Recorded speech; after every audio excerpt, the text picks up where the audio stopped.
జీవించను నిత్యాత్మను శాశ్వతముగా నిలిచెను నిత్యాత్మను శాశ్వతముగా నిలిచెను దేవాని దేవుని భోజనులారా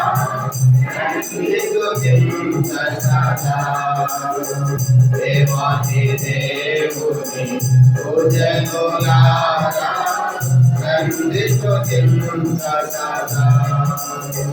ప్రకటముగా హల్లెలూయా పాడుటకు ప్రకటముగా హల్లెలూయా పాడుటకు సకల మానవులు నిరతము స్తుతింపను సకల మానవులు నిరతము స్తుతింపను దేవాని దేవుని భోజనులారా రండి స్తుతించుట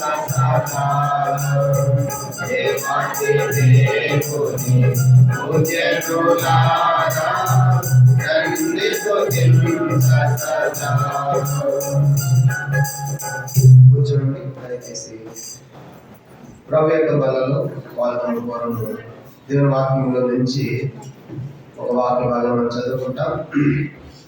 దేవుని పరిశుద్ధ గ్రంథంలో నుండి అపోస్తలుడైన పౌలు రోమా సంఘానికి రాసిన పత్రిక. అపోస్తలుడైన పౌలు రోమీయులకు రాసిన పత్రిక 12వ అధ్యాయము అందరం కలిసి 11వ వచనాన్ని చదువుకుంటాం. అపోస్తలుడైన పౌలు రోమీయులకు రాసిన పత్రిక 12వ అధ్యాయము 11వ వచనము అందరం కలిసి మనం చదువుకుంటాం. రోమా పత్రిక 12వ అధ్యాయము 11వ వచనము అందరం కలిసి చదవండి. ఆసక్తి విషయంలో మాన్యులు కాక ఆత్మయందు తీవ్రత గలవనే ప్రభువును సేవించండి. మరోసారి చదువుతాము. ఆసక్తి విషయంలో మాన్యులు కాక ఆత్మయందు తీవ్రత గలవనే ప్రభువును సేవించండి. ప్రభు యొక్క వాక్య భాగం దీవించి మనందరితో కూడా మాట్లాడును గాక. ప్రభు తన వాక్యాన్ని దీవించును గాక. మనం గమనించేవాడు అపోస్తలుడైన పౌలు ఎన్నో పత్రికలు రాశాడు.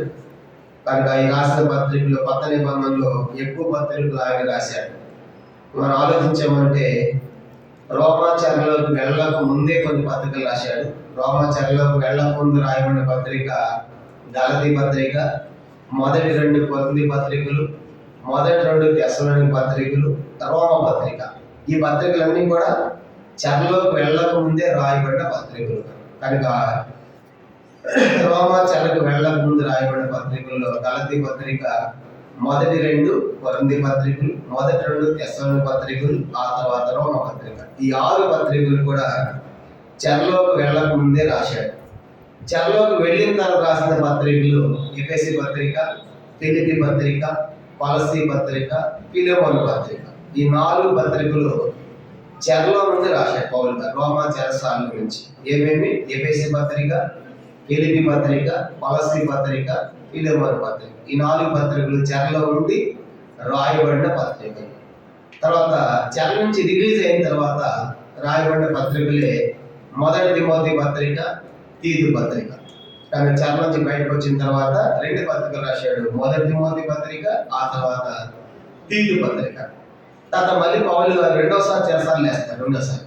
ఆ రెండవసారి చెరసాలలో నుంచి రాసిన చివరి ఉత్తరమే చివరి పత్రికే 2వ తిమోతి పత్రిక. కాబట్టి ఈ పత్రికలు అలాగే రాయబడ్డాయి. కాబట్టి రెండోసారి చెరసాల నుంచి రాసిన పత్రిక 2వ తిమోతి పత్రిక. ఇక ఆయన బయటికి రాడన్నమాట. ఆ చెరసాలలోనే శరఛేదం చేయబడతాడు, చనిపోతాడని ఆ పత్రికలో చెప్పాడు. ఏమన్నాడు? 2వ తిమోతి పత్రికలో మంచి పోరాటము పోరాడు, నా పరుగు అడముట్టించని, నాకు ఈ మీద నా పరుగు నీతి కిరీటము అని అర్థం ఏంటంటే నేను ఇక బయటికి రాను, కానీ నేను నా యొక్క సేవ ముగించుకుని నేను దేవుని దగ్గరికి వెళ్తానని ఆ పత్రికలో చెప్పాడు. కానీ గుర్తుపెట్టుకోండి, ఈ రోమా పత్రికతో పాటు చెరలోకి వెళ్ళక ముందే రాయబడిన పత్రికల్లో 6 పత్రికలు చూశారు. గలతీ పత్రిక, మొదటి 2 కొరింథీ పత్రికలు, మొదటి 2 తెస్సలోనిక పత్రికలు, రోమ పత్రిక చెరలోకి వెళ్ళక ముందు రాశాడు. చెరలో నుంచి రాసిన పత్రికల్లో ఎఫెసీ పత్రిక, ఫిలిప్పీ పత్రిక, కొలస్సీ పత్రిక, ఆ తర్వాత ఫిలెమోను పత్రిక. అలా చెర నుంచి రిలీజ్ అయిన తర్వాత రాసిన పత్రికలే మొదటి తిమోతి పత్రిక, తీతు పత్రిక అని చెప్పుకున్నాం. తర్వాత రెండవసారి చదవబడిన తర్వాత ఆపద రాసిన పత్రిక 2 తిమోతి పత్రిక. గమనించామంటే అయితే ఈ పత్రిక పౌలు గారు రోమాకు వెళ్ళక ముందే రాశాడు. రోమాకు వెళ్ళక ముందే అక్కడ రాశాడు. రోమా వెళ్ళక ముందే, రోమాకి పౌలు గారు వెళ్ళక ముందే సంఘం ఉంది కనుక పౌలు గారు మిగతా స్థలాలన్నీ కూడా పౌలు గారు వెళ్ళి ప్రారంభించాడు సంఘాలు. కానీ రోమా సంఘం అనేది పౌలు గారు వెళ్ళక ముందే రోమాలో సంఘం ఉంది. అది ఎలా సాధ్యమైందంటే అపోస్తలుల కార్యం 2వ అధ్యాయంలో పేతురు గారు సువార్త చెప్పినప్పుడు పస్కా పండుగకి ఆకాశం కింద ఉన్నటువంటి ప్రతి జనములోంచి యూదులు వచ్చారు. రోమ పత్రిక అపోస్తలుల కార్యం 2వ అధ్యాయం, అపోస్తలుల కార్యములు 2వ అధ్యాయము 5వ వచనం. అపోస్తలుల కార్యములు 2వ అధ్యాయము 5వ వచనం చదువుకుంటాం. అపోస్తలుల కార్యములు 2:5. ఆ కాలమున ఆకాశం కింద నుండి ప్రతి జనములో నుండి వచ్చిన భక్తి గల యూదులు యెరూషలేములో ఎక్కడి నుంచి వచ్చారంటే వాళ్ళంతా కూడా ఆకాశం కింద నుండి ప్రతి జనములు అంటే ప్రతి ప్రాంతం నుంచి వచ్చారు. సుమారుగా 16 ప్రాంతాల కింద రాయబడ్డాయి. వాటిల్లో రోమా కూడా ఉంటుంది. చూడండి అన్నమాట. 10వ వచనం 2వ అధ్యాయం 10వ వచనంలో కురేన దగ్గర నుండి లిబియా ప్రాంతం మీద కాపురం అన్నవారు రోమా నుండి పరవాసులుగా వచ్చిన వారు. చాలండి. కానీ 2వ అధ్యాయంలో పేతురు గారు ప్రసంగం చెప్పినప్పుడే పేతురు గారి ప్రసంగాన్ని వినడానికి అక్కడి నుంచి కూడా వచ్చారు, రోమా నుంచి కూడా వచ్చారు. వాళ్ళు వచ్చి విని యేసును నమ్ముకొని వీళ్ళు పోయి సంఘాన్ని ప్రారంభించారు రోమాలు. అలా రోమాల సంఘం ప్రారంభమైంది. రోమా సంఘంలో ఉన్న సంగతి ఏంటంటే అక్కడ అన్యులు ఉన్నారు, యూదులు ఉన్నారు. ఆ సంఘంలో 2 రకాల ప్రజలు ఉన్నారు. అన్యులు ఉన్నారు, యూదులు ఉన్నారు. కాబట్టి ఇద్దరు కూడా పశువులు అనమాట. ఇద్దరు ఒకే సంఘం ఉంటారు కానీ వాళ్ళంటే వీళ్ళు పడదు, వీళ్ళంటే వాళ్ళు పడదు. అన్ని టీములు కనుక ఇప్పుడు మనకు ఉన్నట్టు అన్ని స్థలాలు 2 టీములు ఉంటాయి కానీ 3 టీములు 4 టీములు ఉంటాయి కానీ వాళ్ళు కూడా ఉన్నారు. కనుక యూదులుగా ఉన్నారు, రోమీలుగా ఉన్నారు. కనుక యూదులు ఉన్నారు, తర్వాత అన్యులు కూడా ఉన్నారు. యూదులు ఏమంటారంటే వాగ్దానం మాది, ధర్మశాస్త్రం మాది, కనుక అసలు దేవుడే మావాడిని యూదులు అంటూ ఉంటే అందులో అంటారు మీ నిరాకరించారు, సిలువ వేశారు కాబట్టి ఇప్పుడు మీ కాదైనా మాకు దొరికాడని వీళ్ళు అన్నమాట. అలాంటి ఆ పంచాయతీ మధ్య రాసిన పత్రికే రోమా పత్రిక. అర్థమైంది కదా. అలాంటి పరిస్థితులు రోమాలో ఉన్నప్పుడు వారి ఇరువురికి వచ్చి వారికి ఎన్నో భేదాలు ఉన్నాయి, ఆటంకాలు ఉన్నాయి. కనుక అలాంటి పరిస్థితుల్లో ఈ అపోస్తలుడైన పౌలు గారు ఈ పత్రిక రోమాకి రాసినట్లుగా మనం చూస్తాం. అందుకే చూడండి ఆ 16వ అధ్యాయం 17వ వచనం, రోమా పత్రిక 16వ అధ్యాయం 17వ వచనంలో ఒక మాట చెప్పాడు. రోమా 16:17 సహోదరులారా మీరు నేర్చుకున్న బోధ వ్యతిరేకంగా భేదములను ఆటంకములను కలుగజేయ వారిని కనిపెట్టి ఉండడని మిమ్మల్ని బతిమాలు పొందుతున్నారు. వారిలో నుండి తొలగిపోవడు. కాబట్టి ఎవడైతే ఆటంకాలు కలిగేస్తాడో కానీ భేదాలు పెడతాడు వారిని సైడ్ అయిపోడు, కానీ తొలగిపోడని ఈ పత్రిక పౌలుగా రాస్తాడు. సరే ఇప్పుడు నేను పత్రిక గురించి వివరించట్లేదు కానీ ఈ పత్రిక ఎప్పుడు రాయబడింది, ఎక్కడ రాయబడింది, ఎందుకు రాశాను అనేది చెప్పాను. అయితే ఏమని రాస్తుంది పౌలు గారు వాళ్ళకి అనేది చాలా ప్రాముఖ్యమైనది. 12వ అధ్యాయం 11వ వచనం చూడండి. రోమా పత్రిక 12:11 ఆసక్తి విషయంలో మాంద్యులు కాక ఆత్మ యందు తీవ్రత గలవారే ప్రభువును సేవించు. కానీ గమనించమంటే ఆసక్తి విషయంలో మందులైపోయారు. ఆసక్తి మీకు తగ్గిపోయింది. దేని విషయంలో అంట దేవుని సేవించే విషయంలో. కనుక ఆత్మలో తీవ్రత లేదు. తను ఏదో సేవ చేస్తున్నామంటే సేవ చేస్తున్నారు, మందిరానికి వస్తున్నారు తప్ప ఆత్మలో తీవ్రత లేదు. కనుక ఆత్మలో తీవ్రత లేకుండా ప్రభు కార్యం చేయలేదు. ఆత్మలో తీవ్రత ఎప్పుడు ఉంటుంది అంటే లోపల భారం ఉన్నప్పుడు అయ్యో ఇది దేవుని పని, దేవుని కార్యము, దేవుని సేవని ఎప్పుడైతే లోపల నీకు భారం ఉంటుందో అప్పుడు ఆత్మలో నింపబడి ఆత్మలో తీవ్రత ఉంటుంది. అట్లా తీవ్రత కలిగిన వాడే అపోలకు మనం చూస్తాం. 18వ అధ్యాయంలో అపోస్తలుల కార్యాలు ఆత్మయందు తీవ్రత గలవాడే ఇక్కడ రాయబడింది.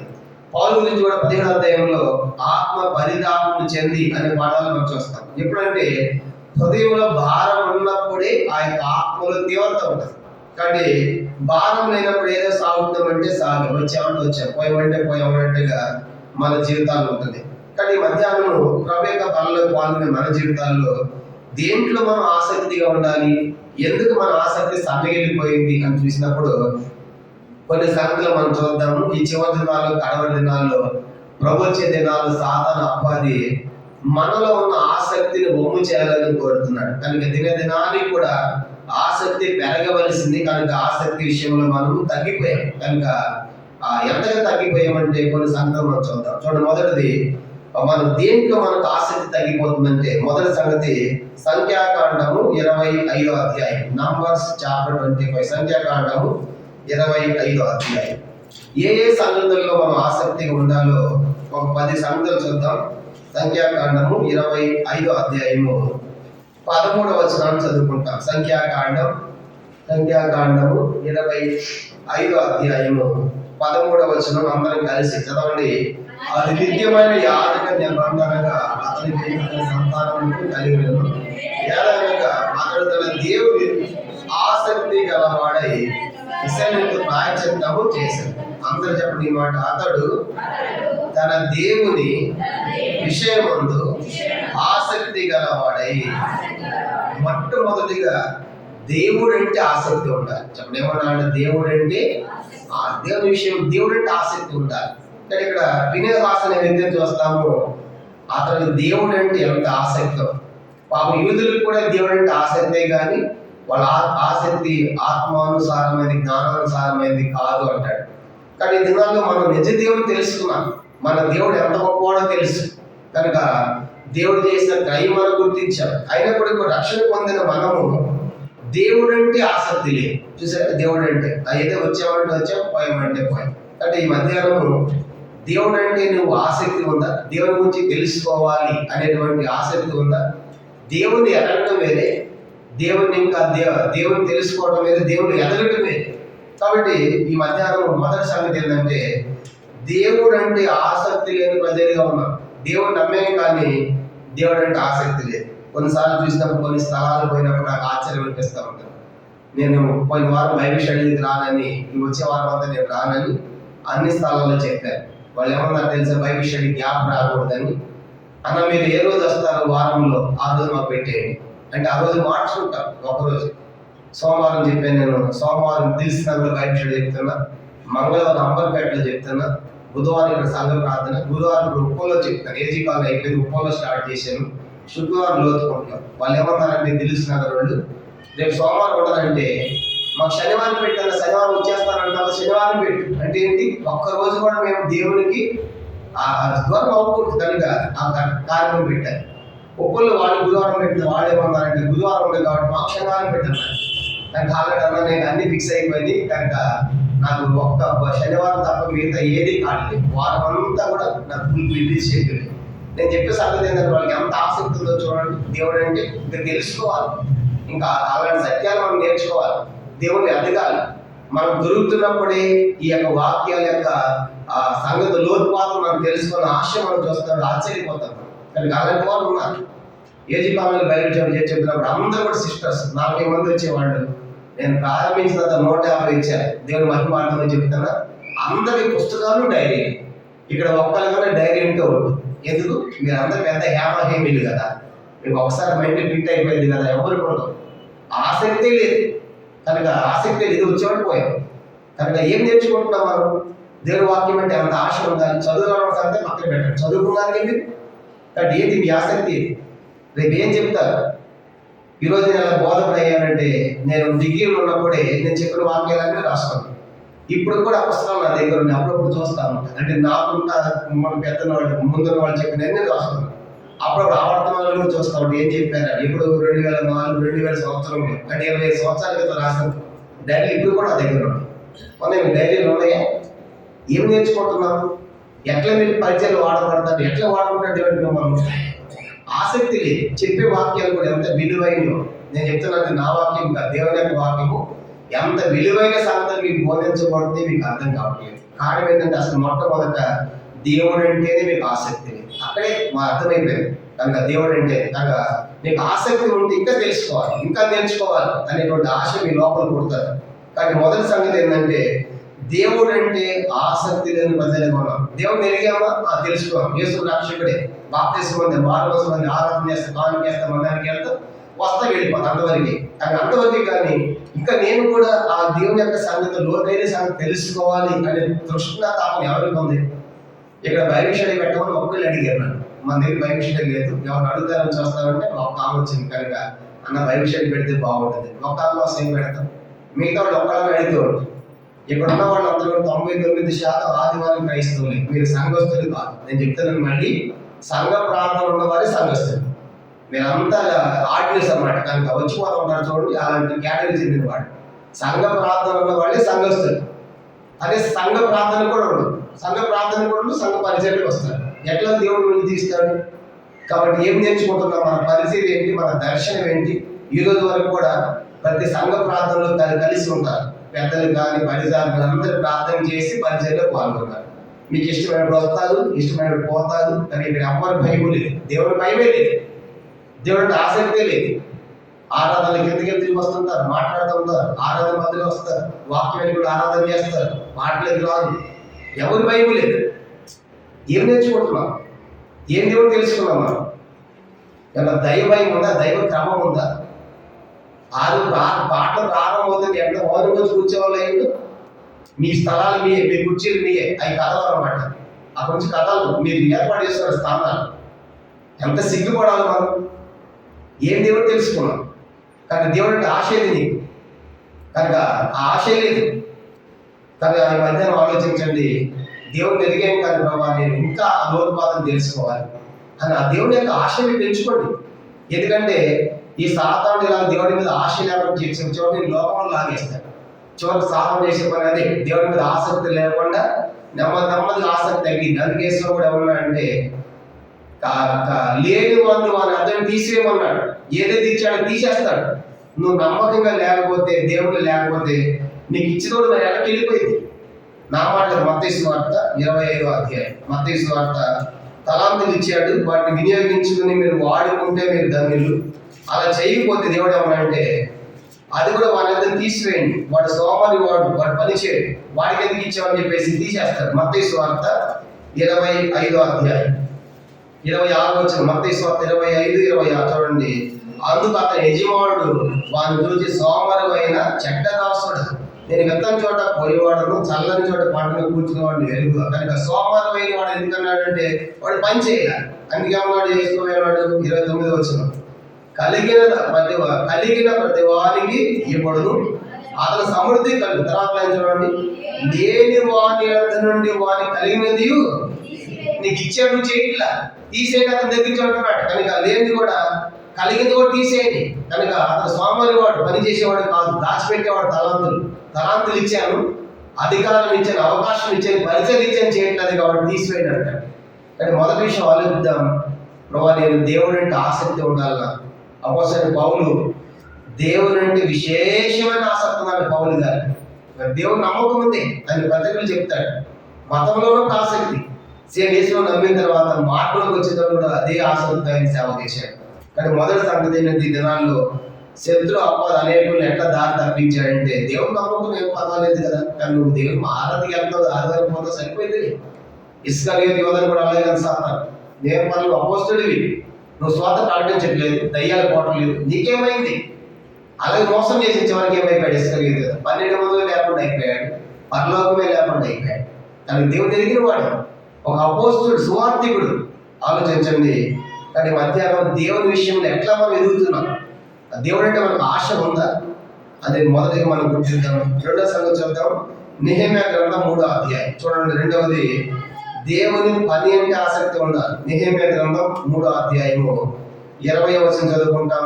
నెహెమ్యా గ్రంథం 3వ అధ్యాయము 20వ వచనం. అతని ఆనుకొని ఆ గోడ మలుపు నుండి ప్రధాన యాజకుడైన ఎల్యాషీబు ద్వారం వరకు ఉన్న మరి యొక్క భాగము 70 కుమారుడైన బారూకు ఆసక్తితో బాగు చేశారు. చూసారు, దేవుని పని అనేది వాళ్ళ మందిర ప్రాకారాలు కడుతున్నప్పుడు నెహెమ్యాతో పాటు చాలా మంది వచ్చారు కనుక కట్టడానికి. దాంట్లో ప్రధాన యాజకుడు పనిచేశారు. మొదటి వచనం ప్రధాన యాజకుడు, 3వ అధ్యాయం మొదటి వచనం, ప్రధాన యాజకుడైన ఎల్యాషీబును అతని సహోదరులైన యాజకులు లేచి గొర్రెల కొమ్ములు కట్టించి. దాంట్లో ప్రధాన యాజకుడు పనిచేస్తున్నారు.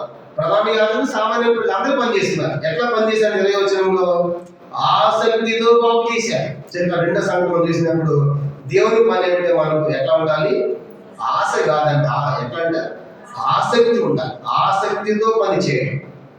పని చేయడం వేరే, ఆసక్తితో చేయడం వేరే. పని చేయడం అంటే ఏదో చేయాలి కాబట్టి ఆదివారం అడగాలి తొలవాలి కాబట్టి అది పని చేయడం. ఆసక్తి చేయడం అంటే శుభ్రంగా చేయడం, నీట్గా చేయడం, మనసు పెట్టి చేయడం. కాబట్టి గమనించామంటే ఆసక్తితో చేయాలి. అందుకే పౌలు రాస్తాడు మొదటి కొరింథీ పత్రిక 15వ అధ్యాయం 58 చెప్పాడు. మొదటి కొరింథీ 15:58 కాగా నా ప్రియ సహోదరులారా, ప్రభువునందు మీ ప్రయాస వ్యర్థం కాదని ఎరిగి కదలని వారును శిరులను ప్రభు కార్యాభివృద్ధి అప్పటికి ఆసక్తిలో ఉంటాడు. కనుక దేవుని ఎప్పటికీ ఒకప్పుడు ఆసక్తి ఉన్నాం, ఒకప్పుడు సంగతి అడగడం లేదు. ఇప్పుడు ఎట్లా ఉన్నాం? కాబట్టి ఇప్పుడు ఎట్లా ఉన్నాం? ప్రభు వచ్చే కాలానికి నీ ఆసక్తి దేవుని మీద, దేవుని పని మీద నీ ఆసక్తి. వాళ్ళు ఆసక్తితో బాగు చేశారు అని పౌలు రాశాడు. మనం చెప్పొచ్చు ఒకప్పుడు మొదట ఆసక్తిగానే ఉన్నాం. అప్పుడు నేను చెప్పే సంగతి ఏంటంటే మొదట ఉన్న ఆసక్తి వాస్తవమే. హెబ్రీ పత్రిక 6వ అధ్యాయం 12వ వచనం చూసినప్పుడు ఒకప్పుడు ఆసక్తిగానే ఉన్నావు, మొదట ఆసక్తిగానే ఉన్నావు రక్షించబడిన దినాలు. ఇప్పుడు ఏమైంది? హెబ్రీ పత్రిక 6వ అధ్యాయం 12వ వచనం చివరి భాగం, హెబ్రీ 6:12 చివరి భాగం చదువుతాము. మీరు ఇదివరకు కనపరిచిన ఆసక్తిని తుదముట్టుకు కనపరచవాలని అపేక్షించుచున్నాను. మీరు ఇదివరకు అంటే గతంలో కనపరిచిన ఆసక్తి తుదమట్టుకు చివరి దాకా ఉండాలి ఆ యొక్క ఆసక్తి. కనుక ఒకప్పుడే ఆసక్తిగానే ఉన్నాం అంటే కుదరదు. కనుక చివరి దాకా ఉండాలి. నా చెప్పే కదా పౌలు గారు మంచి పోరాడేంత వరకు కూడా ఆయన ఆసక్తి పాల్గొలేదు. రెండో సంగతి దేవుని పని అంటే మనకు ఆసక్తి ఉండాలి. అందుకే మనము ఆసక్తి విషయంలో మద్దులైపోయాం, సోమరులు అయిపోయాం. అందుకే మధ్యాహ్నం మాట్లాడుతున్నాడు, అసలు నీకు దేవుడు అంటే సోయం ఉందా? దేవుడు అంటే ఆశ ఉందా? దేవుడి విషయం అంటే ఆసక్తి ఉందా నీకు? వినిహాస్ కాదు ఇంకా దేవుడు తెలుసుకున్న ఆశ తృష్ణ తప్ప మనలో ఉందా? మనం పరిచయం ఆలోచిద్దాం. రెండో సంగతి దేవుడు అంటే ఎప్పుడైతే నీకు ఆశ ఉంటుందో, రెండోది దేవుని పని అంటే నీకు ఆసక్తి ఉంటుంది. దేవుని పని చెయ్యాలి, శ్రద్ధతో చెయ్యాలి, భయభక్తులతో చేయాలి, వినయంతో చేయాలి, నమ్మకంగా చేయాలి, సమర్పణతో చేయాలి, ప్రేమతో చేయాలి, త్యాగంతో చేయాలి. దేవుని పని అనేది ఏదో బాధ్యతగా డ్యూటీగా చాట్లో నీ పేరేస్తేనే చేసేది కాదు, అలా చేసేది కాదు దేవుని పని. ఎఫెసీ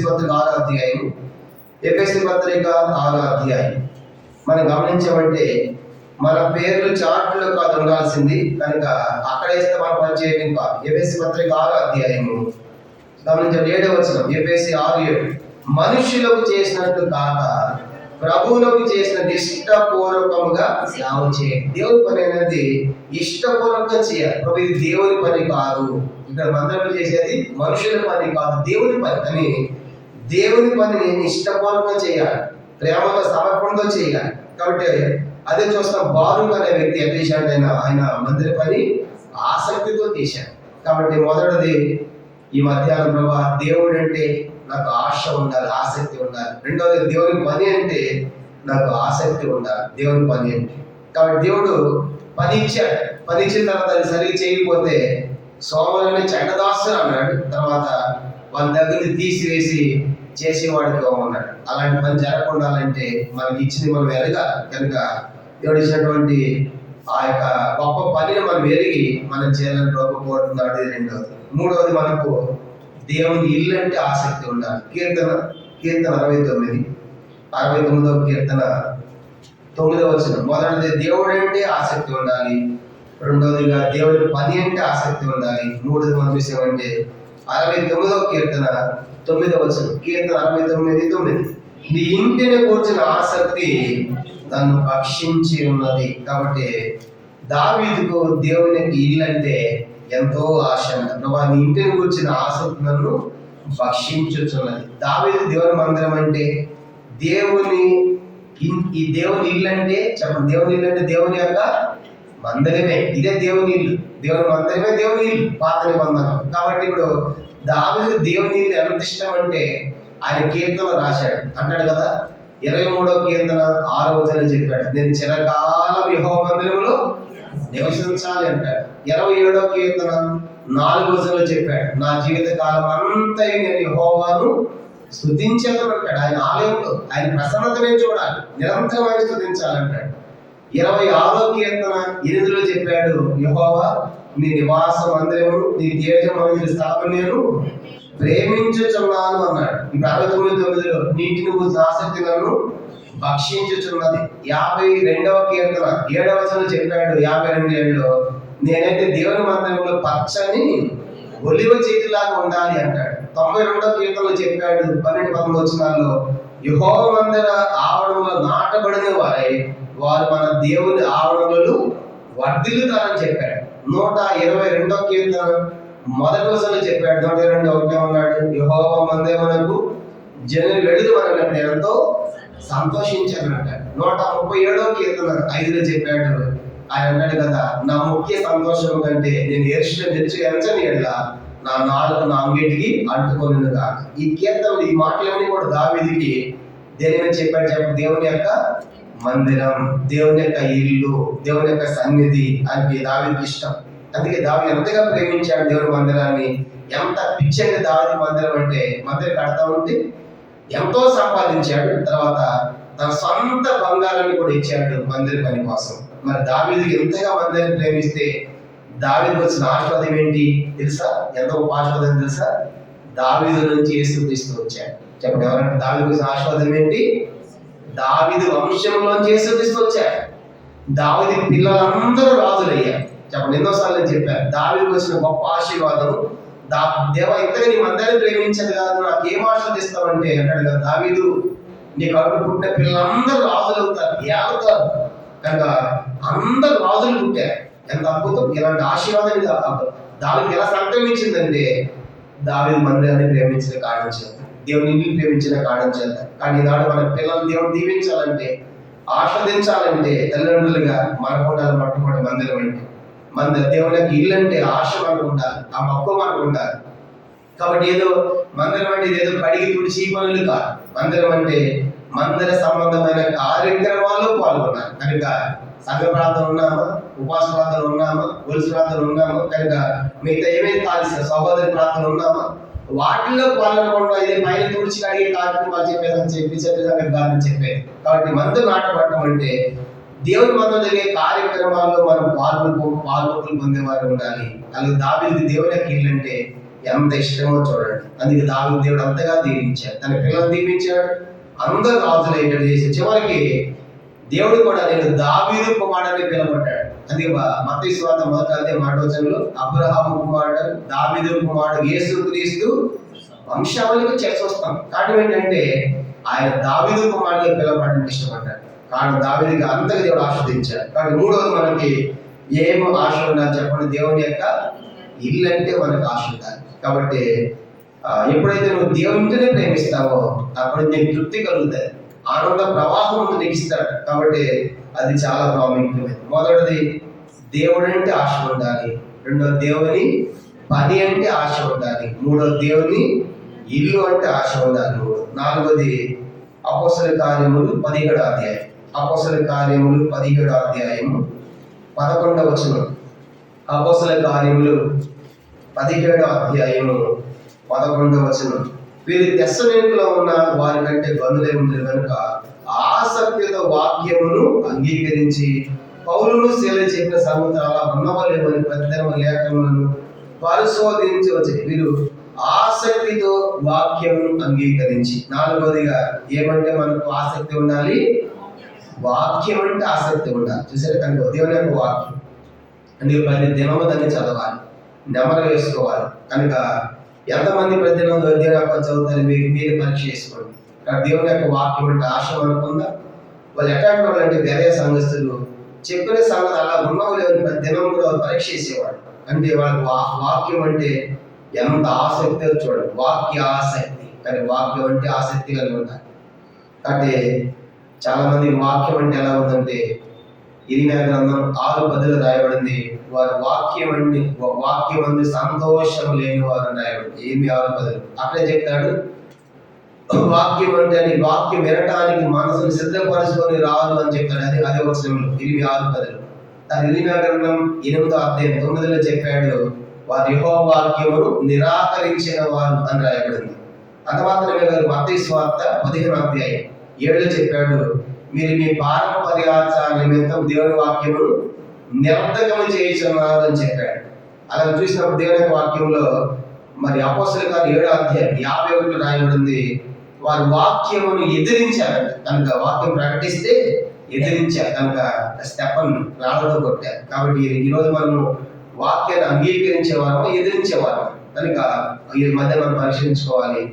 దేవుని యొక్క వాక్యం మన ఎదుగు వచ్చినప్పుడు దాన్ని తెస్సలోనిక సంఘస్థుల వలె ఇది మనుషుల వాక్యం కాదు, దేవుని వాక్యం అని మన మంచి మనసులో సేకరించాలి. ఎందుకంటే వాక్యం చెప్పే వాళ్ళకి ఇక్కడ ఎవరు శత్రువులు ఉండరు, లేదా మిత్రులు కూడా ఉంటారు, అందరూ ఒకటే. కాబట్టి వాక్యం అన్నది ప్రతి ఒక్కరికి ఈ 2 అంచెలు దాటుకుని చెప్పేవారికి వినేవారికి కూడా. కాబట్టి జ్ఞాపకం పెట్టుకుంటాం. కానీ వాక్యం అంటే మనకు ఆసక్తి ఉండాలి. వాక్యం అంటే కొన్ని స్థలాలకు పోయినప్పుడు ఆశ్చర్యపోతూ ఉంటాం, చిన్న చిన్న వాళ్ళు కనుక ఎందుకు వాక్యాలు చెప్తా ఉంటాయి, ఎంత గొప్ప వాక్యాలు చెప్పి గొప్ప తగ్గిది అవుతుంటే ఆశ్చర్యపోతూ ఉంటాం. ఇంత చిన్న వయసులో ఇంత బాగా చెప్తున్నారని ఆశ్చర్యపోతూ ఉంటాం. తర్వాత దేవుని పని విషయం చూసినప్పుడు కొంతమంది కొన్ని స్థలాలకు నేను ఆశ్చర్యపోతాను. మనం ఒక స్థలానికి వెళ్ళాం, ఇది జిల్లా హెడ్ క్వార్టర్ కనుక, జిల్లా హెడ్ క్వార్టర్ నన్ను రిసీవ్ చేసుకోవడానికి వచ్చిన సహోదరుని వయసు ఎంత అంటే 70 సంవత్సరాల పైన ఉంటాను. ఎన్ని సంవత్సరాలు ఆయనకి? 70 సంవత్సరాలు. తెల్లవారుజాము నేను 2:30 దిగాను, ఖమ్మంలో వచ్చారు రిసీవ్ చేసుకోవడానికి. అన్న మీరెందుకు వచ్చారన్న, చలి పెద్ద వయసు అంటే ఏం పర్వాలేదు బ్రదర్, అది నా డ్యూటీ, నాకు అలవాటు అన్నాడు. మీరు అట్లా వస్తే నాకు బాధ అనిపించింది కనుక, ఇంత పెద్ద వయసులో ఆటోలో వచ్చింది పర్లేదు, నేను తీసుకెళ్ళిన తర్వాత ఆయన వడ్డిస్తున్నారు పొద్దున పూట టిఫిన్, ఆయనే నాకు మధ్య వడ్డిస్తా ఉంటే నేను వడ్డించాలి మీ వయసుకి అని చెప్తాను. నవ్వుతా, లేదన్నా మీరు సేవకులు, మీకు చేస్తే మాకు ఆశీర్వాదం. నాకు సిగ్గు అనిపించింది ఆయన పని చేయించుకోవాలంటే, చూసారా. కానీ వాళ్ళ కమిట్మెంట్ ఏంటంటే, మేము మీకు చేస్తే మేము దేవుని సేవలు, మాకు ఆశీర్వాదం ఉన్నది, మా డ్యూటీ. కనుక మీ ప్రత్యేక మీరు చేస్తారు కదా, అందులో వచ్చారు కదా, ఇంత మంచి లోపు అందించారు కదా, కాబట్టి ఇది మేము చేస్తాం అని. ఎంతమంది ఎవరొస్తున్నారు అక్కడ. నేను ఎవరొస్తున్నారు పిలిచి తర్వాత పక్కన తర్వాత మీరు వడ్డించవచ్చు కదా పెద్ద అంటే, అంకులు ఇవ్వడానికి ఆయన డ్యూటీ అంటాడు, ఎవరు రాలేడు. చూసారా, అంటే వాళ్ళకి ఆశ అనమాట. 70 సంవత్సరాలు ఉండి కూడా ఆయన చిన్నాయన కదా అని అక్కడ పెట్టాను, వడ్డించుకుంటాం. నేను ఏం చెప్తాను వాళ్ళకి, ఏమని చెప్పండి, ఆశ. చూసారా, వాళ్ళ ఆశ ఉంది, వాళ్ళ ఆశ. అంత 70 సంవత్సరాలు నేనే తీసుకొని రావాలి కనుక మేమే వడ్డించాలి. ఎంతమంది ఎవరొస్తున్నారు, ఎంత సంతోషించారంటే పరిచయం అయిపోయిన తర్వాత అందరూ లోపలికి వచ్చారు, అందరూ పెద్ద వయసు. కొన్నిసార్లు నాకు సిగ్గు అనిపించి చెప్పాను, నాకు సిగ్గు అనిపిస్తుంది మీద వడ్డించుకోవాలంటే, మేమైతే అనుకోవట్లేదు కదా, మీరు దేవుని సేవకులు, మీకు మేము వడ్డించాలి, మేము చేయాల్సింది మా ధర్మం, అది మా విధి అన్నారు. అంటే అంత వయసులో కూడా వాళ్ళు ప్రయాసపడుతున్నారంటే ఎప్పుడంటే ఎంతమంది సిగ్గుపడి ఎంత నేర్చుకోవాలి. ఆధారం వస్తే మళ్ళీ ఆధారం అడిగి పెట్టారా? ఇప్పుడు నాకు తెలుసు ఆధారం వచ్చి మళ్ళీ ఆధారం వచ్చిన వాళ్ళు ఇప్పుడు అందరూ కూడా 99% ఒక 10% మాత్రమే ఉన్నారు, వేళగా లెక్క పెడతాం. వాళ్ళు రెగ్యులర్గా వచ్చారు, వాళ్ళే సంఘం, వాళ్ళ ప్రార్థనే దేవుడు అంటాడు. మిగతా మీరు అంతా సంఘస్థులు కాదు, మీరు బాధపడ్డా పర్వాలేదు. సంఘ ప్రార్థన అంటే ఏ సంఘస్థుడు? సంఘ ప్రార్థన ఎక్కడ? కొంచెం ఆధారానికి వస్తావా? ఆధారం ఎంతమంది పోతారు? ఆధారం ఆటలు కావాలి కదా, కళ్ళు కావాలి కదా, ఎంతమంది పోతారు? నువ్వు కూడా వచ్చావు అంతే. అంటే మీరు బాధపడ్డ పర్ల. కొంతమంది సంఘ ప్రార్థన చాలా ప్రాముఖ్యమైనది. వారంతా ఎక్కడ ఉంది కానీ సంఘ ప్రార్థన ఉండాలి. పరిచయం పాల్గొనేవాడు సంఘ ప్రార్థన కుదరలేదు, డ్యూటీ లేట్ అయింది. ఆన్లైన్ ప్రార్థన ఉంది కదా, ఆన్లైన్ ప్రార్థన 1 గంట చేయలేవు ప్రార్థన. 1 గంట ప్రార్థనలో ఉండకపోతే ఏం పరిచయం చేస్తాం? ఎట్ట దేవుడిని వాడుకుంటాడు? కానీ నేను చెప్తున్నాను, వచ్చే వారం నుంచి సంఘ ప్రార్థన వారి పరిచయం చేయండి. అంటే మిగతా వాళ్ళు ఎవరు చేయదు. అవి పాటలైనా బలపంచదైనా పెద్దనే మిగతా వాళ్ళు అందరూ కూడా చెప్తున్నారు. సంఘ ప్రార్థన లేకుండా మీరు చేయదు, బలపడటం లేదు కనుక ఎక్కడో తిరిగి వస్తారు, కొంతసారి పాటలు వెళ్ళిపోతాం. అదే మన పరిచయం, అదే మనం నేర్చుకుంటుంది, వెళ్ళిపోతున్నాం. ఏదో మిగతా డినామినేషన్ చర్చిలాగా వాళ్ళు వస్తారు, ఇంగ్లీష్లో వస్తాం, బాగా వేస్తాం, వెళ్ళిపోతాం. ఇలాంటి పనులు చేయకండి, దైవ క్రమాన్ని పాటించాలి. గట్టించినా పర్వాలేదు కనుక మీరు నొచ్చుకున్నా పర్వాలేదు, దైవికంగా చెప్పాల్సింది. ఎన్నో స్థలానికి వెళ్తాం. నేను ఎన్నో స్థలానికి వెళ్ళినప్పుడు ఎంతో మంది నేను శిష్యులు తయారు చేశాను. నేను ఒక స్థలానికి వెళ్ళాను, మీటింగ్కి వెళ్తే ఒక ఆయన పరిగెత్తుకుంటూ వచ్చి, అన్న ప్రైజ్ అంటే ప్రైజ్ ఎక్కడ బాగున్నారు కనుక, అన్న అయిపోయింది ఆ ఏజ్ కాల్ పరీక్ష అంటే అయిపోయింది, మీరు ఎక్కడ చేశారంటే మీ లైఫ్ ఫాలో అవుతాం అన్నారు. అన్నీ మేము రాసుకుంటున్నాం అన్న. ఎక్కడంటే లైవ్లో వచ్చి, మీకు ఇక్కడ లైవ్లో ఉన్నా కూడా మీకు అర్థం కావట్లేదు కనుక ఆ లైవ్ చూసి నేర్చుకుంటున్నారు, మీకు ఎదురుగా ఉన్నా కూడా మీకు అర్థం కావట్లేదు. నాకు ఎంత సిగ్నిఫికెన్స్ ప్రభావం, ఎన్నోసార్లు ప్రార్థన చేస్తున్నాం, ఎన్నో స్థలానికి వెళ్ళి ఎంతమంది ఇంత గొప్ప సేవ చేస్తున్నాం కదా, దీన్ని ఎందుకు ఇలా తయారు చేయలేకపోతున్నాం? ఎందుకు ఇలా ఆసక్తి లేదు? ఎక్కడ లోపం ఉంది? కనుక ఎక్కడ లోపం ఉంది ఆలోచించాలి కదా మనం. ఏదో పని అంటే అందరూ గుంపు వచ్చేసి కాసేపు వండి తిని వెళ్ళిపోయి పోయిన ఈ పని కాదు. అది కాదు మనకు ఆసక్తి. దేవుని మందిరం బట్టి ఎవరు వచ్చినా నేను వెళ్ళాలి, నేను నేర్చుకోవాలి, నేను సిద్ధపడాలి. ఇది 10 ఒక్కరి వ్యక్తిగతంగా తీసుకోవడం. నేను అందరూ చెప్తాను, ఇక్కడ ఒకళ్ళు కాదు అందరూ నేను చెప్తాను. కాబట్టి భౌతికమైన పనులు చేసే కాదు మందిరమే. అవి ఏమేమి చేస్తారు, ఎవరైనా చేస్తారు. ఆత్మ సంబంధం ఎక్కడ? సంఘ ప్రార్థన ఎక్కడ? గోల్ ప్రార్థన ఎక్కడ? ఉపాస ప్రార్థన ఎక్కడ? సహోదరి ప్రార్థన ఎక్కడ? నిజంగా నీకు అనారోగ్యం ఉండి వీలు కుదరకపోతే ఆల్రెడీ ప్రార్థన ఉంది కదా, ఆల్రెడీ ప్రార్థన కావచ్చు కదా, ఆల్రెడీ ప్రార్థన కూడా ఉంది. అంటే మీ ఇష్టం. ఇక సమూహం కనబడి వెళ్ళిపోతారా? అలా చేయకండి. కాబట్టి దేవుని వాక్యం మీద ఆశ ఉంది. కనుక వాక్యం, దేవుని యొక్క వాక్యం మీద ఎంత ఆశ ఉండాలి మనకి. కానీ సంఘస్థులాగా 4 మంది వస్తాం, వాళ్ళకి దేవుని యొక్క వాక్యం గురించి ఆశ ఉంది. ఇంకేమో చూడండి, యాకోబు పత్రిక, మనకి ఇంకా ఆసక్తి ఉండవలసింది. యాకోబు పత్రిక 5వ అధ్యాయం మనం గమనించండి. 5వ సంగతి మనం చూద్దాం. మొదటి దేవుడు అంటే ఆసక్తి ఉండాలి. రెండో దేవుని పని అంటే మనకు ఆసక్తి ఉండాలి. మూడో దేవుని ఇల్లు అంటే మనకు ఆసక్తి ఉండాలి. నాలుగవదిగా వాక్యం అంటే ఆసక్తి ఉండాలి. 5వ చూద్దాం. యాకోబు పత్రిక 5వ అధ్యాయం మనం గమనించండి. 17వ వచనం, 5:17. ఏలే మన వంటి స్వభావం గల మనుషుడే వర్షంకు ఉన్నటువంటి ఆసక్తితో ప్రార్థన చేయగా 3.5 సంవత్సరాలు భూమి మీద వర్షం, అది ఆసక్తితో ప్రార్థన చేయట. ఇదే మాట అపోస్తలుల 12:5 కూడా చూస్తాము. సంఘం అయితే అత్యాసక్తితో దేవునికి ప్రార్థన చేయించుంది. కాబట్టి ప్రార్థన అంటే ఆసక్తి ఉంది, ఆరాధన అంటే కూడా ఆసక్తి ఉంది. నది ఆరాధన ఒక్కళ్ళే గమనిస్తుంది. కిందకి వెళ్ళటం, పైకి వెళ్ళటం, ఫోన్లు, కానీ ఏం తెచ్చుకుంటున్నాం? కనుక ఒక అరగంట సేపు ఆరాధన లేకపోతే ఎట్లా మీరు దేవుని సన్నిధికి వెళ్తాం? కాబట్టి జ్ఞాపకం పెట్టుకోనండి. మనం గమనిస్తే ప్రార్థనలో మనకు ఆసక్తి ఉండాలి. ప్రార్థన ద్వారా దేవుడు గొప్ప కార్యాలు జరిగిస్తాడు. కాబట్టి ఎందుకంటే ఏదో ప్రార్థన ఏదో కాసేపు ముసలాడు ఉన్నవాళ్ళు చేసుకుని అనుకుంటున్నాం. అలా కాదు. ప్రార్థన అద్భుతాలు చూడాలంటే ప్రార్థనలో ఉండాలి. నేను అక్కడ మోకరిస్తావు ప్రభు అన్నాడు కదా, అక్కడ 2 ముగ్గురు కూడి నా నామమును ఏకీభవిస్తాను, వారి మధ్య నేను ఉంటానని చెప్పాడు. మత్తయి 18:20 వచనంలో మనం చూసినప్పుడు 18-20 వచనాలు ప్రభు వారు ఉండే స్థలం. ప్రార్థన అంటే ఏంటి? ప్రభు మన మధ్యకి దించేది. కాబట్టి మనం అడిగి పొందేది. ప్రభు ఇవ్వాలని ఆయన సిద్ధంగా ఉన్నాడు. అయితే మనం అడగటం, మనం రావడం. దాని అందుకే సంఘ ప్రార్థనలో కూడా ఉండటం లేదు. ఎందుకంటే ప్రార్థన ఆసక్తి కూడా తగ్గిపోయింది. ఒకప్పుడు ఎన్నో గంటలు ప్రార్థన చేసాం కాదు. ఇలా సంఘ ప్రార్థన కూడా ఎంత కుదించామంటే 9 ముగించేస్తున్నాం. నేను రక్షించబడిన దినాల్లో 2000 సంవత్సరంలో సంఘ ప్రార్థన మా ఊరిలో 7 గంటలు పెట్టేవాడు, 11 అయ్యేది ముగించేవాడు. కనుక కీసుకొని అందరూ పడుకునేవాడు, 11 ముగించేవాడు.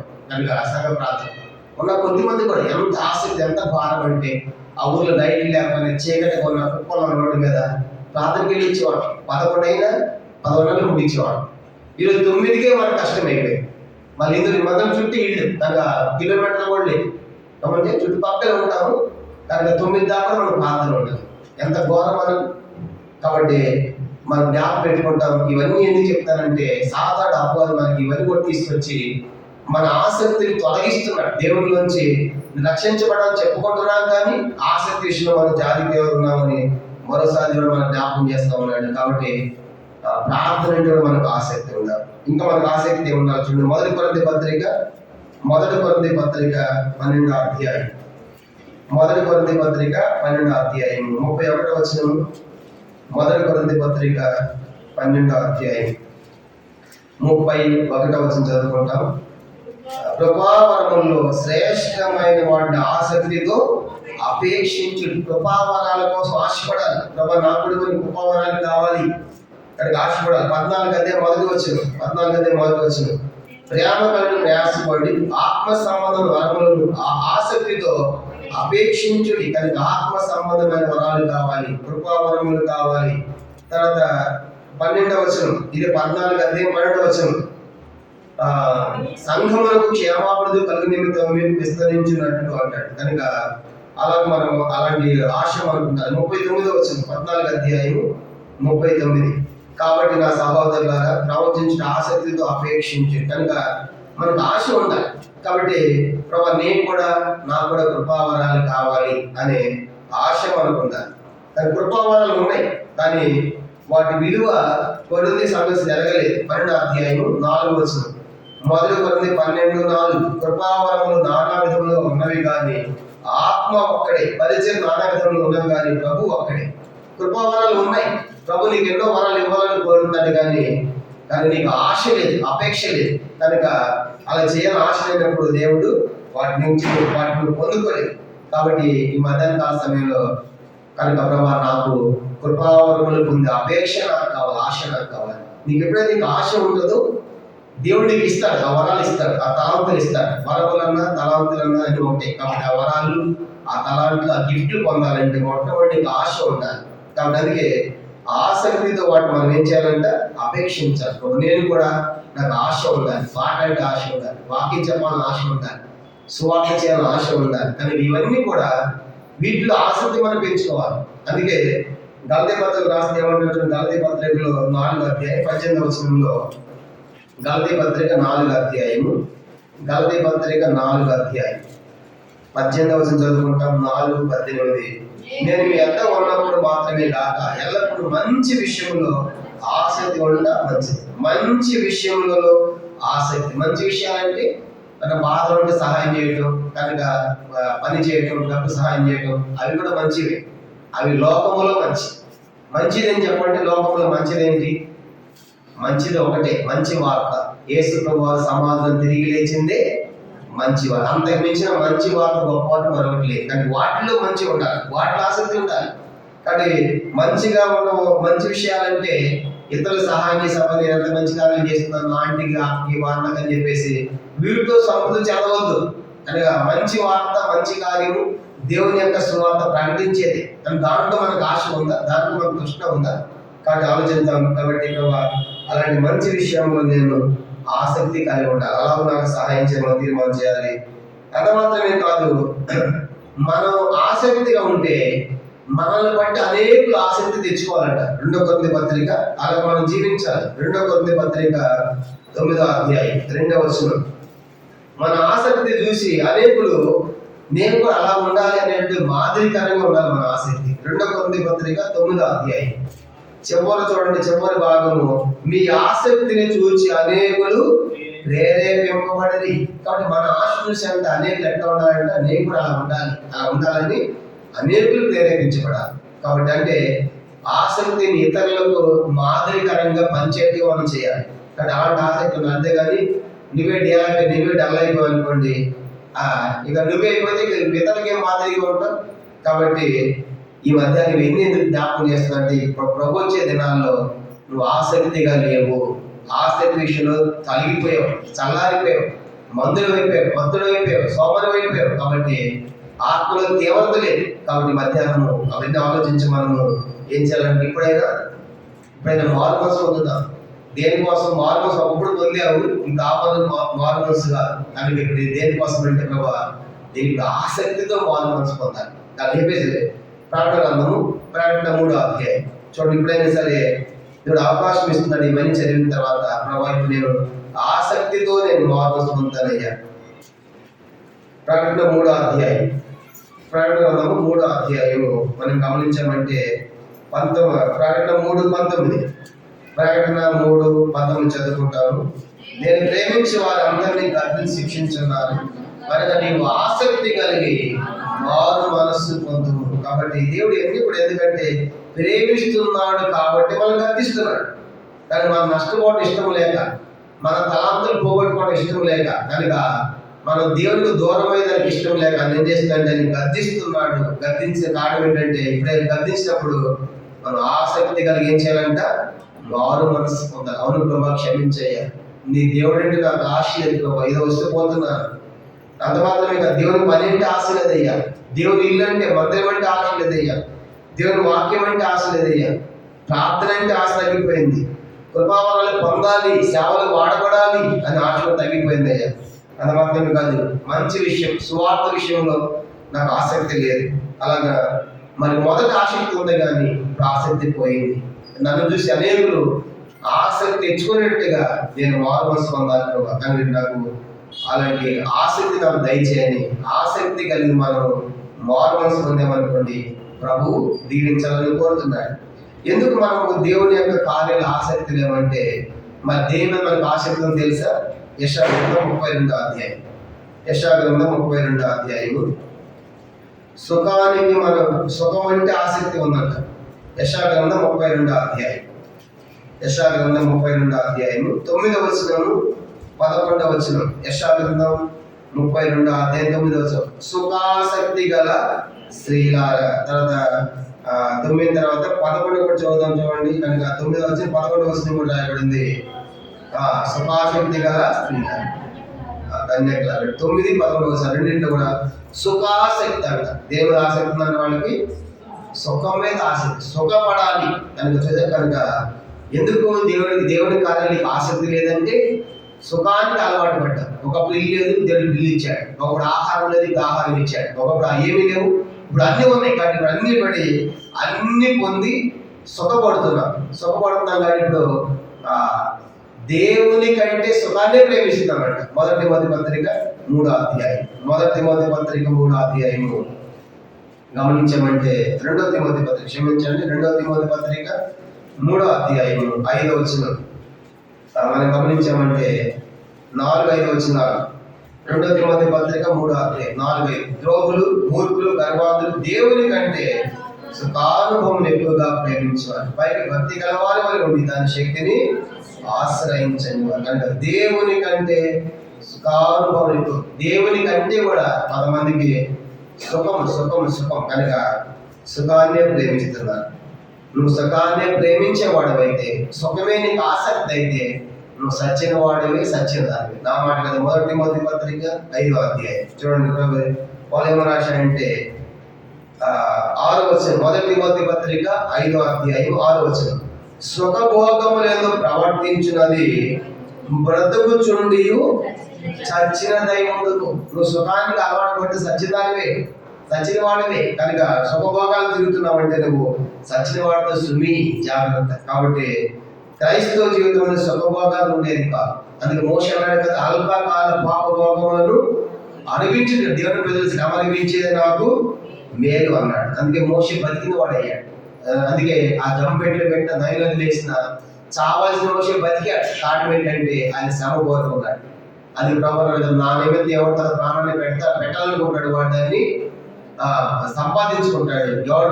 ఎవరు దాచుకోవాలని వాడు పోగొట్టుకుంటాడు. ఎవరు ప్రాణం పెట్టాలని వాడు దాన్ని తగ్గించుకుంటాడు. కాబట్టి ఈ మధ్యాహ్నం మనము దేవుణ్ణి ఎందుకు ప్రేమించలేకపోతున్నామంటే, ఈ దినాల్లో సుఖానికి మనం అలవాటు పెట్టాం. కనుక సుఖానికంటే ఒకప్పుడు ఇన్ని కష్టాలు, ఒకప్పుడు తినటానికి లేదు, ఉండటానికి లేదు, నివాసం లేవు, ఎన్నో కష్టాలు కూడా పెట్టాం. ఇప్పుడు అందరికీ సర్వ సమృద్ధి. కనుక ఎంత సమృద్ధి అంటే, అడుగుకునే వాళ్ళు కూడా ఎంత సమృద్ధి అంటే, నేను అక్కడ ఆపాను సిగ్నల్ దగ్గర, ప్యారేజ్ సిగ్నల్ దగ్గర పండాబట్టి ఒక ఆమె వచ్చింది. డబ్బులు అడుగుతా ఉంటే ఆయన లేవని కానీ ఫోన్పే ఉందా, నేను స్టన్ అయిపోయాయి. ఫోన్పే తీసుకుంది కానీ ఫోన్పే కొడతాడు 10 రూపాయలు. బాబు ఎంత అప్డేట్ అయ్యింది అనుకుంటా, మనకు లేదు చూసారా. కనుక అడుగుకునే వాళ్ళు కూడా ఫోన్పే కూడా అడుగుతుంటారు. ఖర్చు చేస్తారు కానీ ఫోన్పే చేసి అడిగింది పాపం. అంటే వాళ్ళు ఎంత అప్డేట్ అయిపోయారు అంటే ఎవ్వరికి ఏం తప్పులు చూసారా. అంటే ఎంత సమృద్ధి ఉంది. అందుకే ఇంత సమృద్ధి ఉంది కాబట్టి మనకి ఇప్పుడు దేవుడు అంటే చాలా చీప్ అయిపోయాడు. కనుక దేవుడు అంటే ఆ విలువ మనకు తెలియటం లేదు. కాబట్టి మధ్యాహ్నం మనం ఆలోచిద్దాం. కాబట్టి ఎందుకు ఇంకా మనకు దేవుడు అంటే ఆశ లేదంటే, నిద్రాశక్తి ఉందని. అది కూడా చదువుతాము. సామెతల గ్రంథం 20వ అధ్యాయం. సామెతల గ్రంథం 20వ అధ్యాయం. అది ఆ మాట చదువుకుని మనం ప్రభువుల్లో పాల్గొంటాం. సామెతల గ్రంథము 20వ అధ్యాయం 13వ వచనం. సామెతల 20వ అధ్యాయం 13వ వచనం. లేమిడికి భయపడి నిద్రయందు ఆసక్తి విడుము. చెప్పండి, చాలా మందికి ఏమి ఆసక్తి అంట? నిద్రయందు ఆసక్తి. ఈరోజు లేట్ ఎందుకు వచ్చారు తెలిసి, చాలా మంది డ్యూటీలు లేవు కాబట్టి పాపం వారంతా డ్యూటీలు అలసిపోయి ఈరోజు హాలిడే. చెప్పలేదంట, హోలీడే కాదు. హోలీడే అంటే ముందు వచ్చేదాన్ని, కానీ పరిశుద్ధ దినం అంటే ముందే వస్తాం. కాబట్టి హాలిడే కనుక ఎంతసేపు పడుకోవచ్చు, ప్రశాంతంగా మాట్లాడదు. కనుక ప్రశాంతంగా పడుకుని కనుక తిని తాగి నెమ్మది వస్తారు. ఎందుకంటే మీకు అది హాలిడే. హోలిడే ముందే ఉండాలిగా. ఇక్కడ ఈ రోజు పొద్దున పూట చేపలు వేయడానికి కూడా ఇద్దరు ఎవరు ఇచ్చారు. పొద్దున రాత్రి కొన్ని వేసారు, మిగతా సెట్ చేస్తే 10 దాకా చేపలు వేస్తారు ఉన్నాయి మేము. అవన్నీ రెడీ చేస్తాను, మిగతా వాళ్ళు ఎవరు లేదు. ఎందుకంటే ఆ ఒకరిద్దరు ఎవరస్తులు కూడా చిన్నపిల్లలు కనుక వాళ్ళు వేస్తారు. మిగతా వాళ్ళంతా ఎక్కడ ఏదో ప్రభు తినే టైం 10 అయింది, నేను ఎప్పుడు వెళ్ళాలి, మందిరం ఎప్పుడు ప్రారంభం అవుతుంది, ఎలా ప్రార్థన చేయాలి, ఎలా స్టార్ట్ అవుతుంది, ఆ తృష్ణ ఆశ మనకు ఉందా, గ్రహింపు ఉందా, ఆలోచించండి. కాబట్టి ఇవన్నీ కూడా మనం వెళ్ళిపోతున్నాం. మన పరిచయం ఎట్లా ఉంది? దేవుని ఇంట్లో నీకు డిసిప్లిన్ లేకపోతే, ఒబీడియన్స్ లేకపోతే నీకు ఎక్కడ రాదు. అర్థమైందా? కనుక దేవుని ఇల్లు అంటే దయ భయం లేకపోతే, ఇక్కడ విధేయత లేకపోతే, క్రమము లేకపోతే ఇంకెక్కడ నువ్వు నేర్చుకోలేవు. ఇదే నేను క్రమపరిచేది. ఇక్కడ నువ్వు సెట్ కాకపోతే ఎక్కడ సెట్ చేయలేదు, ఎవరు సెట్ చేయలేదు, సెట్ చేయలేదు కూడా. కాబట్టి ఈ మధ్య నువ్వు ఆలోచిస్తే మళ్ళీ ప్రభావ నా సోమర్థనం తర్వాత నా సుఖము అని అలవాటు పడి నేను దేవుని కార్యాలు ఆసక్తి నన్ను క్షమించని మధ్యాహ్నం మనము అలా మంచి ఆసక్తి దేవుని కోసం తెచ్చుకోవాలని ఆయన కోరుతున్నాడు. కాబట్టి మధ్యాహ్నము కనుక చూడ రోమపత్రిక 12వ అధ్యాయం మాట చదువుతూ మనం ప్రభు పాల్గొంటాం. రోమ 12వ అధ్యాయం 11వ వచనం. రోమ 12:11 ఆసక్తి విషయంలో మాంద్యులు కాక ఆత్మైన గల ప్రభువును సేవించు. కాబట్టి మధ్యాహ్నం రాత్రికి ఎక్కడ మనం ఆత్మ విషయంలో మందులు మత్తులైపోయి సోమరులు అయిపోయాము, తీవ్రత లేకుండా ఆత్మలో ఉన్నాము, ఎక్కడ ప్రభువును సేవించలేకపోతున్నాము. మధ్యాహ్నం పరీక్ష చేసుకుని ఆయన పనిలో మనం పాల్గొంటాం. ప్రార్థన మోకరించండి. ఈ వాక్య వెలుగులో మన జీవితాన్ని సఫర్ చేసుకుంటాం. అందరూ మోకరించండి. దేవుడు వాక్యం మనతో మాట్లాడి ఉండగా దేవుడు అంటే తెలుసుకున్నావు కానీ ఎదిగావు, కానీ దేవుడు తెలుసు కానీ దేవుని శక్తి ఇంకా నీకు కలగలేదు. పూర్తిగా ఫినెహాసు ఎదిగాడు. దేవుడు అంటే దేవుడి విషయం ముందు ఆసక్తి అతని ఎదిగా అంతవరకు నీకు ఆశ లేదు. దేవుడు అంటే ఈ మధ్యాహ్నం ఫినెహాసు ఆశ అనుకున్నాను. రెండోది దేవుడు మాట్లాడుతుంటుండగా దేవుని పనిలో బారూతులాగా ఆసక్తి కలిగి మనం దేవుని పని చేస్తున్నాము. అది ఏ పని అయినా సరే, దేవుని ఇంట్లో, దేవుని మందిరంలో, దేవుని పరిచర్యలు వయసుల నిమిత్తం లేదు. నేను చెప్పాను కదా, 40 సంవత్సరాలు కూడా ఈ దేవుని పని నేను మనుషులు చేయడం లేదు, దేవుని సేవకులకు దేవుని పని చేస్తున్నాడు. అలాంటి టైపు పని ఉందా? అంటే మధ్యాహ్నం దేవుని పని అంటే ఆసక్తి లేదు. మూడవదిగా దేవుని ఇల్లు, హౌస్ ఆఫ్ గాడ్, దేవుని యొక్క ఇల్లు. ఆదివారం వస్తే మరి ఆదివారం వస్తాం, మధ్యలో దేవుని మందిరమే లేదు. ఈ మధ్య దేవుడు ఇతను మాట్లాడుతున్నాడు. ఇదేనా మన బ్రతుకు? ఎట్లా దావీదుల నీతిలో దేవుడు దీవించాలి, ఎలా దీవిస్తాడు? నీకు ఆశ లేకపోతే మందిర సమీపంగా ఉంటే దేవుని ఇల్లు అంటే అలాంటి ఆసక్తి మనం కలిగి ఆసక్తి మనం తెచ్చుకుందాము. అలా మాత్రమే కాదు, వాక్యం అంటే ఆసక్తి. నీకు ఆసక్తి ఉంటే రాసుకుంటావు, మళ్ళీ ఇంటికెళ్ళి ధ్యానం చేస్తావు. కృపావరాలు పొంది నేను కూడా చెప్పాలి, వాక్యం చెప్పాలి, పాటలు పాడాలి, కానీ దేవుని సేవలో వాడబడాలి అనే తృష్ణ నీకు ఉంటుంది. అలాంటి ఆశ నీకు లేదు అసలు. కానీ వాక్యం అంటే ఆసక్తి లేదు. ఇది వెళ్ళామా వీని వదిలిపెట్టి అన్నట్టుగా ఉంది మన జీవితాలు. కానీ వాక్యం అంటే ఆసక్తి లేదు, ప్రార్థన అంటే ఆసక్తి లేదు. అందుకే సంఘ ప్రార్థనలో ఉండవు, ఆన్లైన్ ప్రార్థనలో ఉండవు, చేయని ప్రార్థనలో ఉండవు. చేసేవాడే చేస్తారు, వచ్చేవాడే వస్తారు. కారణం నిద్ర ఆసక్తి. ఇక్కడ ప్రార్థన చేస్తా ఉంటే ఇంట్లో నిద్ర పోతా ఉంటాం. అది మన ఆసక్తి. అంతమాత్రమే కాదు, కృపావరం గురించిన ఆసక్తి. దేవుని యొక్క వరాలు నేను పొందాలి, ఆ తలాంతులు నేను పొందాలి, నేను కూడా సేవలు పరిచర్య వాడబడాలి, దేవుని సేవలు ముందుకెళ్ళాలి అన్న ఆశ నీకు లేదు. అందుకే నీకు అపేక్ష లేకపోతే దేవుడు ఏమి ఇవ్వలేదు. కాబట్టి ఆశ ఉండాలి, చేయాలని ఆశ ఉండాలి. అది మాత్రమే కాదు, మంచి విషయాలు ఆసక్తి. అంటే దేవుని సువార్తే మంచిది, అంతకు మించిన మంచి వార్త లోకం లేదు. ఇతరులకు మంచిగా సహాయపడుతున్నావు, భౌతికమైన కార్యాలు సహాయం చేస్తున్నావు మనుషులకి, ఉద్యోగాలు, వ్యాపారాలు, మందిరాలు. కానీ దేవుని కొన్న మంచి పనులు చేయటంలో ఆ సువార్తలోనే లేవు. కానీ మధ్యలో ఆలోచిద్దాం. కాబట్టి అందుకే మొదట ఆసక్తిగానే ఉన్నాం, ఇప్పుడు ఆసక్తి లేదు, మందులు అయిపోయి. కానీ తుదమట్టుకు ఉండాలి, చివరి దాకా ఉండాలి. దానికోసమే ప్రభా ఈ మధ్యాహ్నం నేను ఆసక్తి కలిగి ఒక మంచి తీర్మానం మార్మల్స్ పొందుతున్నానయ్యా, ఆసక్తి నాలో మరలా పుట్టించు. చిన్న తీర్మానం చేస్తుంది ప్రభు. ఆయన తెరపరుస్తాడు, ఆశల ప్రాణాన్ని తృప్తిపరుస్తాడు, ఆకలి మనం మేడతో నింపుతాడు. కాబట్టి అలాంటి ఆసక్తి మనం తిరిగి తెచ్చుకుందాము కాక, మనలో సోమర్థనం తొలగించుకుందాము కాక. అలాగే దేవుడు మన ఇచ్చిన తలాంతులు తీసేయబడకముందే ఇచ్చిన పూడ్చిపెట్టవద్దు. నీకు తలాంతులు ఇచ్చాడు, వాటిని పూడ్చిపెడుతున్నాం, వాటిని వాడటం లేదు, నమ్మకంగా పని చేయటం లేదు. ఒకరోజు వస్తాడు దేవుడు, నీకు ఇచ్చిన తలాంతులు ఏంటి? నీకు పాడే తలాంతి ఇచ్చాను కాదు, వాక్యం చెప్పే తలాంతి ఇచ్చాను కాదు, మందులు పరిచయ తలాంతి ఇచ్చాను కాదు, ఇది చేయలేదు కాబట్టి తీసివేయండి అనే పని రాకముందే, అలాంటి తరుణం రాకముందు అవకాశం ఈ మధ్య ప్రభు నన్ను క్షమించు, నీకు ఇచ్చిన తల ఎంతో గొప్ప ఉచితంగా అనుగ్రహించాను, వాటి విలువ నేను ఎరగలేదని పూడ్చిపెట్టాను, దాచిపెట్టాను కనుక సోమరితనంతో ఉన్నాను, అలక్ష్యంతో ఉన్నాను, నిర్లక్ష్యంతో ఉన్నాను, సుఖములో ఉన్నాను. ఒక్క సంఘ ప్రార్థన కూడా నా జీవితంలో లేదు ఇప్పుడు దాకా. ఇలాంటి ఈ యొక్క క్షమాపణ మన ప్రభు ఎదుర్కోవాలి. ఈ బలపరుస్తున్నాం, పాట పాడుతున్నాం, పరిచయం చేస్తున్నాం, కానీ ఒక ప్రార్థన కూడిపోయి ఎట్లా దేవుడి యొక్క ఆశీర్వాదం అనుకుంటున్నాం. సంఘ ప్రార్థనలో నేను ఉండాలి. మాకు తీర్మానం చేసుకుని ఆయన పాలన మనం సమీపిస్తున్నా ప్రార్థన.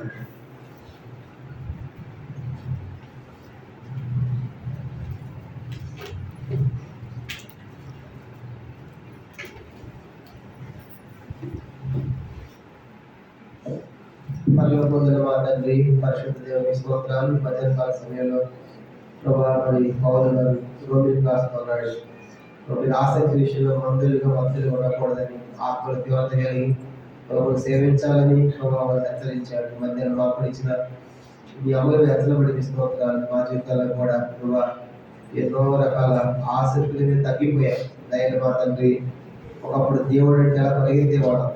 దేవుని పని అంటే, దేవుని మందిరం అంటే, దేవుని ఇల్లు అంటే, దేవుని వాక్యం అంటే, దేవుని ప్రార్థన చేయడం అంటే, దేవుని సువార్త అంటే ఎన్ని కూడా మేము యాంత్రిక అయిపోయినాయి, చల్లారిపోయాం. తండ్రి కనుక మమ్మల్ని క్షమించు.